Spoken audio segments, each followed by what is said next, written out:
कैसे हैं आप सब। आपका राष्ट्रीय कर्तव्य चैनल पर फिर से एक बार स्वागत है।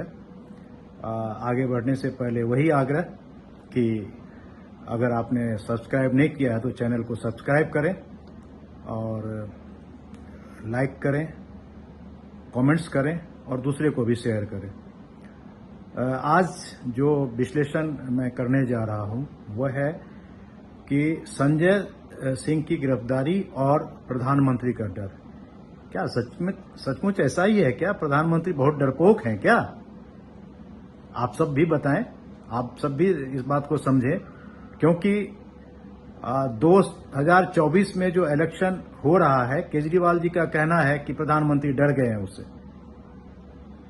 प्रधानमंत्री डर गए हैं, ये कैसे संभव हो सकता है? जो फकीर है, जिसने कुछ लाया नहीं अपने साथ, ना कुछ ले जाएगा। चुनाव में सबकी इच्छा होती है कि वो जीतें, वो भी अपने प्रयास करेंगे और जीतेंगे भी, आप लोगों की का सहयोग होगा तो। लेकिन झूठ का सहारा उन्होंने कभी नहीं लिया, न लेगा, मैं जहां तक जानता हूं। और उन्होंने गुजरात की तरक्की इसी प्रिंसिपल पर किया है। तो सवाल ये उठता है कि सरकार जो है वो जाएगी, आएगी, जाती रहती है, आती रहती है, पर जब जाएगी तब देखा जाएगा। लेकिन ये धमकी है एक तरह से कि भाई 24 में जो है हम सरकार में आ रहे हैं, इंडी गठबंधन जो है सरकार में आ रही है। हाँ, आ जाए, कोई बात नहीं, लेकिन उसके लिए धमकी क्यों देना? आप अपना जो मतदाता है उनको लुभाएं, उनको अपने तरफ करें और फिर मोदी जी को टक्कर दें और जीते। कोई अतिचुक्ति नहीं होगी। लेकिन धमकी देना कि 2024 से हमसे डर गया, मतलब सबसे बड़ा डरपोक आज देश में कोई है तो वो है प्रधानमंत्री श्री नरेंद्र मोदी जी। वो आदमी ऐसा कह रहा है जिसके किसी भी बात पर कोई भरोसा नहीं कर सकता।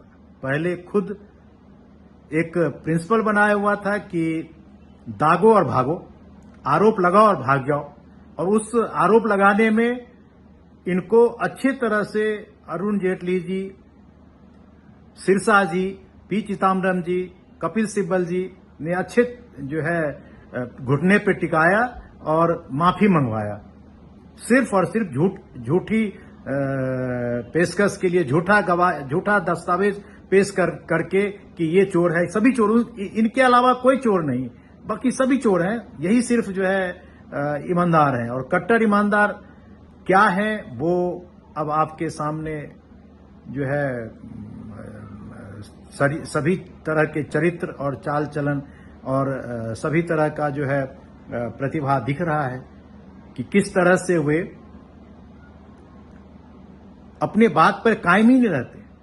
कल तक जो सोनिया गांधी, रॉबर्ट वाड्रा, प्रियंका गांधी, राहुल गांधी, लालू यादव, मुलायम सिंह यादव, साउथ के जितने नेतागण हैं, सब पर कोस करके जो है आरोप लगाते थे, सब पर जो है सबको कोसते थे, सब पर डॉक्यूमेंट दिखा करके और आरोप लगाते थे कि देखिए ये चोर है, मैं सिर्फ एक साधु हूं, बाकी सब चोर है।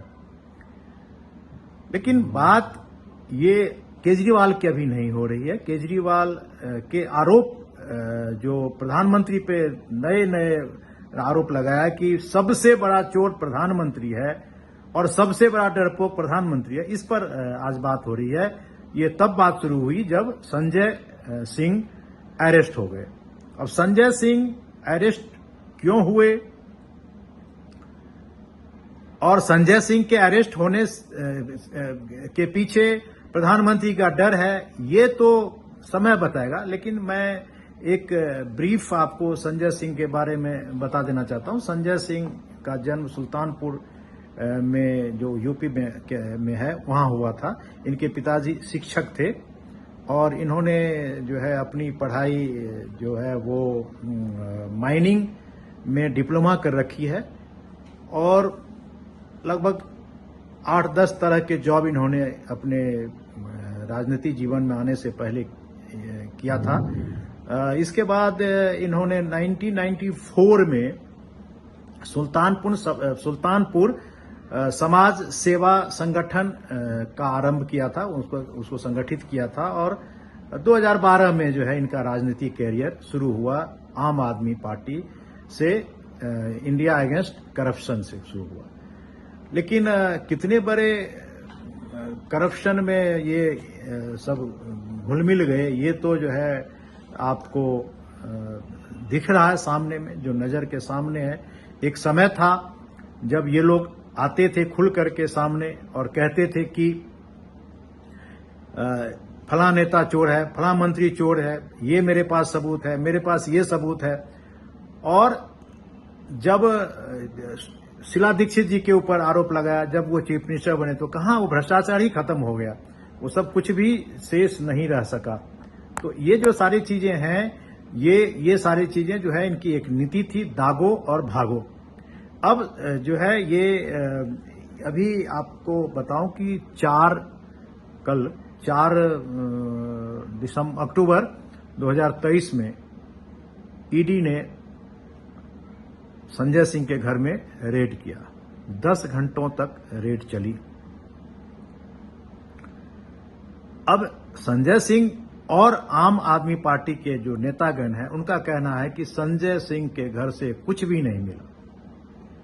ठीक है, हम उन्हीं की बात मान लेते हैं। देखिए,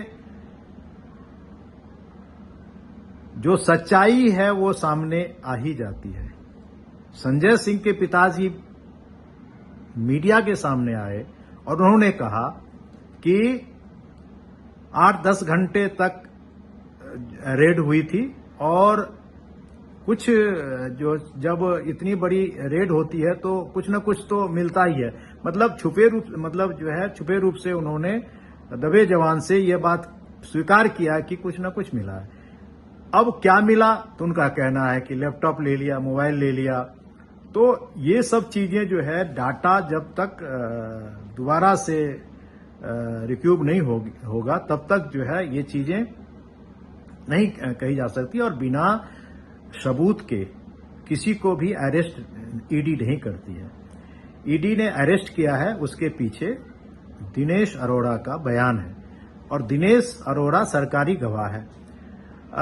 कई जो मीडिया है या न्यूज चैनल है, आप जब देखेंगे तो उसके अंदर ये दावा किया जाता है कि दिनेश अरोड़ा जो है वो चूंकि सरकारी गवाह है, तो गवाह के बयान पर कोर्ट बिलीव नहीं करती, वो एविडेंस नहीं माना जाता। सुप्रीम कोर्ट ने भी गाइडलाइन दिया, लेकिन सुप्रीम कोर्ट ने जो गाइडलाइन दिया है वो अलग अलग केस के अलग अलग जो है नेचर होते हैं, अलग अलग नेचर के केस होते हैं, जिसमें वो नहीं बैठता होगा एविडेंस, तो जो है उसको खारिज कर दिया। और आमतौर पर जो सरकारी गवाह होते हैं उसके साथ सरकमस्टांशियल एविडेंस जुड़े होते हैं, और जब सरकमस्टांशियल एविडेंस जुड़े होते हैं तो एक्यूज बच नहीं सकता, दोषी व्यक्ति को जो है जवाब देना ही होगा। ईडी ने अरेस्ट किया है, क्योंकि जब पूछताछ ईडी ने किया तो उसमें सहयोग संजय सिंह जी ने नहीं किया। अब संजय सिंह जी सहयोग नहीं किया तो ये जो है, तो जो एजेंसी होती है उनको तो इस तरह से तो जो है अपने जो इन्वेस्टिगेशन को पूरा नहीं कर सकता। तो इसलिए जो एजेंसी है उन्होंने कोर्ट का शरण लिया, और आज 5 तारीख को कोर्ट से ईडी ने 7 दिन का रिमांड मांगा था, लेकिन 5 दिन का रिमांड कोर्ट से मिला, जबकि खुद संजय सिंह जी और उनके वकील ने उस पर जिरा करके अपने बचाव में सारा चीज रखा। लेकिन जो सबूत थे, सबूत के आगे उनका जो दलील था वो बौना हो गया। इस तरह से उनको जो है अभी पुलिस कस्टडी में 5 दिन तो रहना, जो ईडी कस्टडी है उसमें तो 5 दिन रहना होगा उनको। उसके बाद फिर रिमांड के लिए जरूरत होगी तो मांगा जा सकता है कोर्ट से। और अब जब एक बार चले जाते हैं लोग तो फिर निकलना मुश्किल होता है। आप ये देखें कि जो सत्येंद्र जैन है कितने दिन से जेल में थे, एविडेंस और दलील से अपने आप को नहीं निकाल सके, वो सिर्फ और सिर्फ मेडिकल ग्राउंड पे निकले। उसी तरह से आज मनीष सिसोदिया जी जो अपील कर रहे हैं सुप्रीम कोर्ट में या हाई कोर्ट में जो किया था, वो अपने या परिवार के किसी सदस्य के बीमारी, पत्नी के बीमारी के कारण किया था, ना कि मेरिट के ऊपर जमानत मांगी है। तो आप ये सोच सकते हैं कि इस केस में कितनी मेरिट है और कितने जो है सबूत होंगे जिससे कि कोर्ट ने संजय सिंह को जमानत नहीं दिया। अब सवाल उठता है कि संजय सिंह को अरेस्ट इसलिए किया गया है कि प्रधानमंत्री डर गए। और क्यों डर गए कि 24 में जो है इनका जनाधार इतना है कि प्रधानमंत्री का जमानत जब्त हो जाएगा। प्रधानमंत्री की जो बीजेपी पार्टी है वो बिल्कुल नोटा से भी कम वोट पाएंगे। लेकिन आज तक का इतिहास है, उत्तर प्रदेश में लीजिए या कहीं और भी लीजिए, सब जगह जो है आम आदमी पार्टी का और उसी सलीके के जो और भी दल हैं उनका जमानत जब्त होता रहा। नोटा से भी कम जो है वोट आए। तो जब नोटा से कम वोट आया है तो वो किस तरह से प्रधानमंत्री को हराने की बात सोच रहा है। चूंकि आप जानते हैं कि केजरीवाल जी प्रधानमंत्री के अगेंस्ट में बनारस में जो है चुनाव लड़े थे, जमानत भी नहीं बची थी। इसी तरह से और भी लोग हैं जो इस तरह से अपने आप को कहते हैं कि मेरे कारण प्रधानमंत्री डरा हुआ है। और इसमें कुछ जो मीडिया के लोग हैं जिनको कि ऐड चाहिए, वो पूरा कवरेज दिखाते रहते हैं। अब आप ये देखिए कि आज पूरे दिन का कवरेज दिया। एक चीज मैं और बताता हूं कि क्या गरीब जो होता है, जिसके पास पैसे नहीं होते हैं, वो अरेस्ट नहीं होते हैं क्या? उनके पीछे कौन सा जो है मीडिया दौड़ती है और कौन उसको जो है सपोर्ट करता है? नहीं करता है कोई। क्योंकि अपराधी है, जो प्रक्रिया है उस प्रक्रिया से गुजरना पड़ेगा, चाहे वो राजा हो चाहे रंक हो, सबके लिए न्याय जो है और कानून जो है वो बराबर है। अब मीडिया ऐड के लिए पूरे दिन संजय सिंह को दिखाया और यही दिखाना चाह रहे हैं कि इनके पास बहुत ज्यादा समर्थक है, बहुत ज्यादा जो लोग हैं। लेकिन ऐसा होता नहीं है, सिर्फ एंगल का खेल है और उस एंगल से दिखाते हैं जिस एंगल में लगता है कि बहुत सारे लोग हैं। लेकिन ऐसा जो है अगर समर्थन होता तो जमीन पर भी दिखता, ऐसा कहीं भी नहीं देखा। अब रहा सवाल कि प्रधानमंत्री ने जो है डर के कारण संजय सिंह या दूसरे नेता को भी अरेस्ट किया है। तो इंडी गठबंधन से प्रधानमंत्री बुरी तरह से डर गई। तो इससे पहले जब सत्येंद्र जैन और क्या बोलते हैं मनीष सिसोदिया को अरेस्ट किया गया था, तब कौन सा इंडी गठबंधन था? तब कौन सा डर था प्रधानमंत्री को? मैं ये आपको बता देना चाहता हूं कि प्रधानमंत्री का जो 56 इंच का सीना बोला जाता था वो ऐसे नहीं था। आप ये देखिए मिलिटेंट कैंप में जो है अटैक, जो कि पाकिस्तान या पाकिस्तान अधिकृत कश्मीर के अंदर घुस करके और उसको बर्बाद किया, ये डिसीजन डरपोक तो कम से कम नहीं ले सकता। उसी तरह से बालाकोट, उसी तरह से एयर अटैक स्ट्राइक और भी बहुत सारे डिसीजन है। चूंकि मैं तो इसका साक्षी हूं, इसलिए मैं आपको बॉर्डर की बातें नहीं बता सकता कि कितने हम लोग ऑफेंसिव काम बॉर्डर पे करते हैं, चूंकि इसमें जो है हमारा सिक्योरिटी से रिलेटेड मैटर है, इसलिए मैं नहीं बताना चाहता हूं। लेकिन बहुत सारे ऐसे डिसीजन है जो कि एक जो कि धीर, गंभीर और निडर जो नेता होता है वही लेता है। आप ये देखिए कि इतने निवेश आ रहे हैं बोल्ड डिसीजन के कारण, कहीं भी इन्होंने अपने आप को जो है डिसीजन लेने में कहीं भी रोका नहीं। और उसी डिसीजन के कारण आज अंतर्राष्ट्रीय स्तर पर भारत का नाम है। और ये सभी अंदर से जानते हैं, सिर्फ दिखावा कर रहे हैं कि जो प्रधानमंत्री है वो डरपोक है, लेकिन सब जानते हैं कि अंदर से वो खोखले हैं, अंदर से वो डरपोक हैं। शुरुआत राहुल गांधी, फिर प्रियंका गांधी, अब सारे नेता डरपोक हैं। जो कभी नहीं बोलते थे वो भी प्रधानमंत्री को डरपोक बोलते हैं।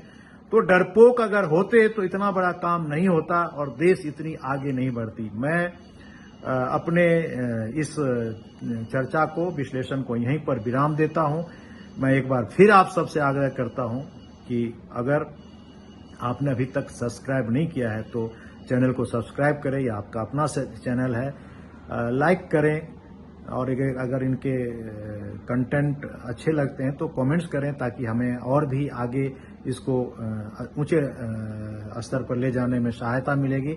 और सबसे अहम बात कि अपने दोस्तों में भी इसको शेयर करें, ताकि वे भी इससे लाभ उठा सकें। और बेल आइकन को जरूर दबाएं, ताकि जो भी नया वीडियो आएगा आपको उसका नोटिफिकेशन मिल जाएगा। बहुत बहुत धन्यवाद।